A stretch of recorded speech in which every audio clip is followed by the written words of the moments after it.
I was looking at my YouTube channel, responses from my subscribers, and then new people coming along responding to my videos. And this one particular response on a video that I had done, I forget what the video title was, but the point that I'm making should be self-evident what we're talking about. But anyway, there was an individual that responded by saying that you don't have to be fit to be a martial artist. I'm not attacking that individual because I don't see them before me.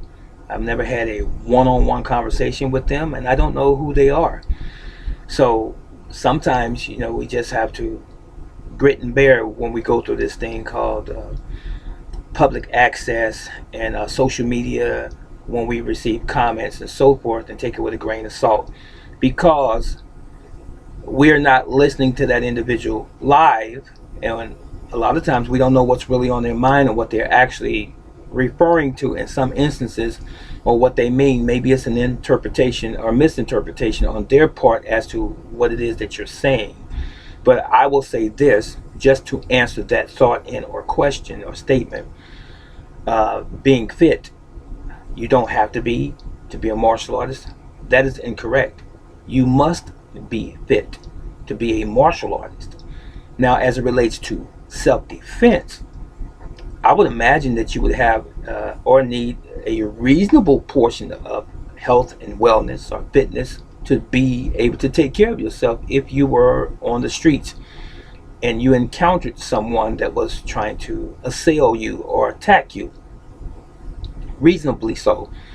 But just learning self-defense by itself does not, by any stretch of the imagination, require the amount of training and dedication as does a martial artist. When we say martial artist in the true sense of the word martial artist, we're talking about someone who's studying a discipline encapsulated with many disciplines. You must learn to have certain values, if you were not already taught those as a child from your family, such as patience,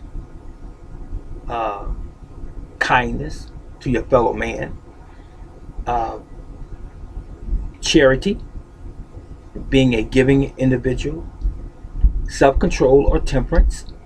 You must possess that character or part of your character as well. And in the event that someone tries to take advantage of you, you must be able to stand your ground firmly with your feet planted on the ground and state what it is that you believe in, and that you're not going to deviate from that belief. Minimally, you must have this part of your character. And as it relates to the self-defense or martial arts is concerned, whatever the discipline is or whatever the training is, you must be willing and you must be passionate about your training. And this must be something that you incorporate into your life, and something that you do on a daily, semi-daily basis to maintain it. And I'm speaking more respectively of martial arts. So when you are a martial artist, in the traditional sense of martial arts, you are studying the history of the particular art that you're studying.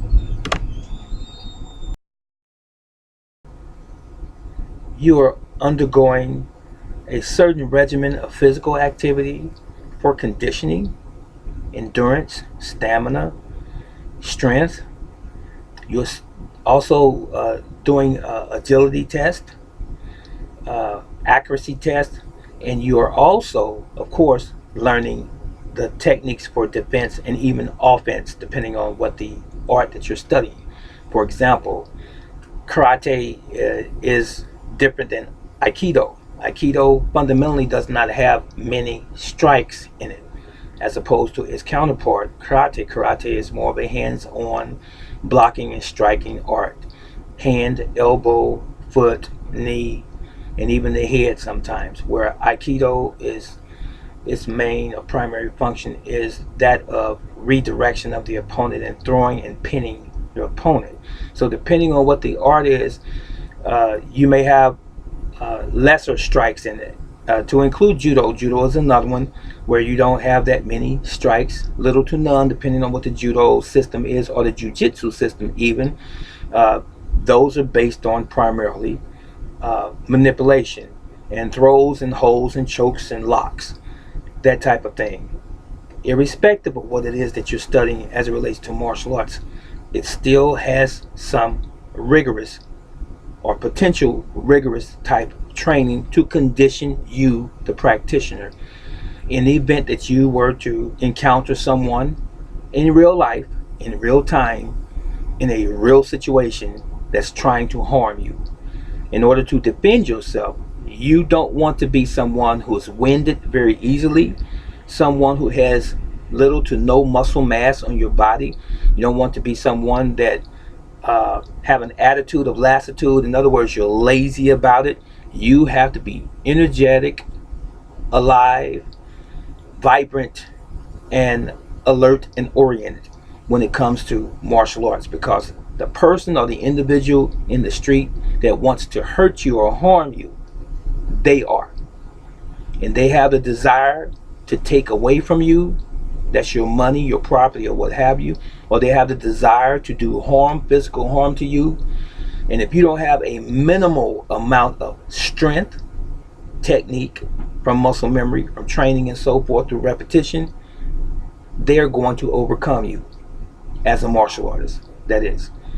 So many martial arts guys and even some girls over the years, this past several decades, have received bad reps. I've heard street fighters say, and I've seen it in the videos on YouTube, where a street fighter has beat a karate guy, or a street fighter has beat a kung fu guy, or a judo guy, jiu-jitsu guy, or what have you. A street fighter has done this. You know, those stories never end. What happens oftentimes is that you have guys who have very minimal training in the martial arts, and they wear that on their chest. And then they have people believing that they're better than what they really are, or they have more experience and or training than they really do or actually do. And then against somebody who's determined as a street fighter to knock your head off, and then next thing you know, once the street fighter beats this so-called martial artist, they have now a reputation for themselves, and then they claim that karate's no good, martial arts is no good, kung fu and jiu-jitsu is no good. But the funny thing is that these street fighters have never come up against a real martial artist. And coincidentally, real martial artists don't put themselves in situations to fight in the first place. As a matter of fact, we were always taught as martial artists at a very young age to try and avoid conflict, especially that of a physical nature. Why? Because we want to keep peace. It is only in extreme situations and or circumstances that we would use our training on another human being. Because if you are properly trained, you are very, very dangerous in any martial arts system. If you are properly trained, you are very, very dangerous. I said that again. And when you have the correct or the right mindset, you know what you can do to another human being, and you don't want to do it.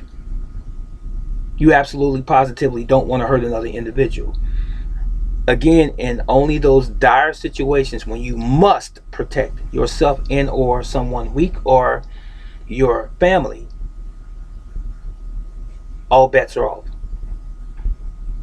And it takes a man or a woman of character, true character, to realize what they possess as it relates to martial arts and not abuse it.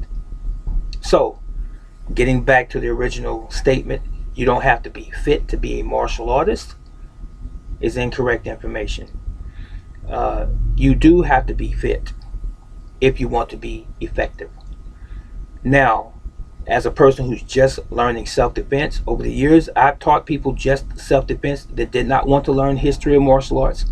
They didn't want to stay for 5-10 years to get any rank. All they wanted to do was be able to walk out on the street and have the confidence through something that you've given them foundationally that they could use if someone were to try and hurt them and they had to defend themselves. That's all they wanted.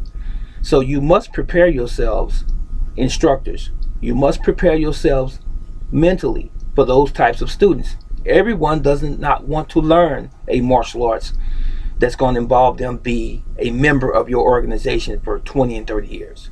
They don't want to. They just simply want self-defense. But I hope that this was of value to that individual maybe that's watching this video again, or this particular video.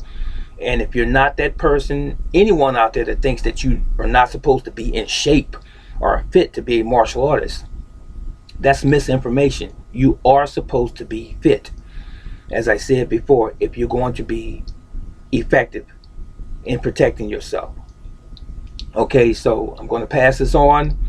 I'll see you in the next video. If you have any further questions or any topics as it relates to martial arts, health and wellness and fitness and diet and cancer and any of those subjects, even social subjects and what have you. If you want to know my viewpoint on anything that I can answer publicly here on this platform and format, please do so in the comment section below. You know what I'm going to say. Yahweh loves you and Brother Teacher love you. So long.